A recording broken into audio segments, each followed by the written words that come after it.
Paring Berto! Oh. Hello pre, kamusta? Nakapasyal ka yata paring Bebong. Ang dami mong dala-dala. Ano ba naman yan? Oh pre.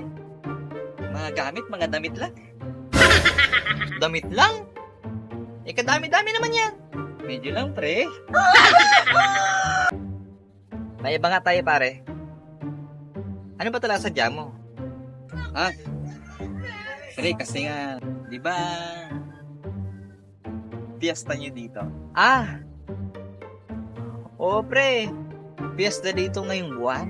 Pero 2 weeks pa bago ang piyesta. Bakit mo na itanong, paring Bebong? Kasi di ba piyesta nyo dito? O ngayon, pre. Bakit kung piyesta? Baka naman, pwedeng pumunta sa piyesta nyo. Ah, oo naman. Bakit naman hindi?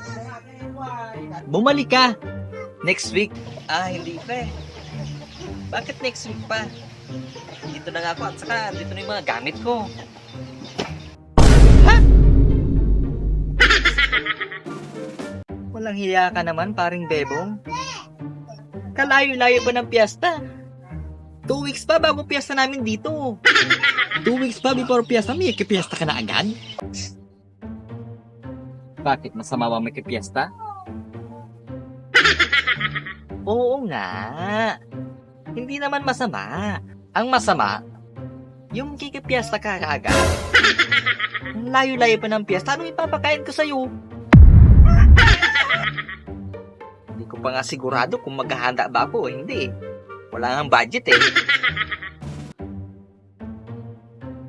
Tayo mo naman paring sinasabi eh. Para namang, wala tayong pinagsamahan yun. O siya. Oo na. Upang kinukonsensya mo eh.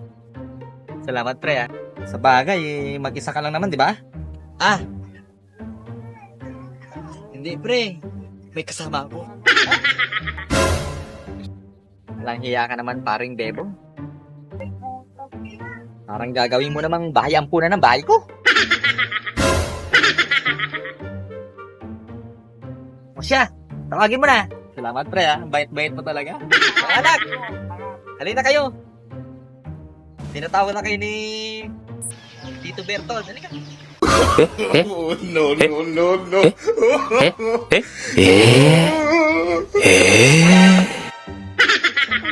po, Tita Berton!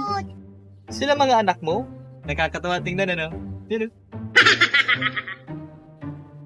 Paring Bebong naman. Alam mo namang walang-wala ako. Ano ipapakain ko sa mga yan? Katami-dami nyo oh. Meron pa. Ha? Meron pa? Oo, pre, meron pa. Sino? Mama Bebang! Misis ko, pre, misis ko. Mama Bebang.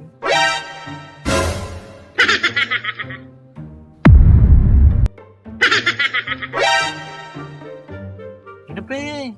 Minsan lang naman mag-fiesta eh. Parang Bertod yung asawa ko. Si Bebang.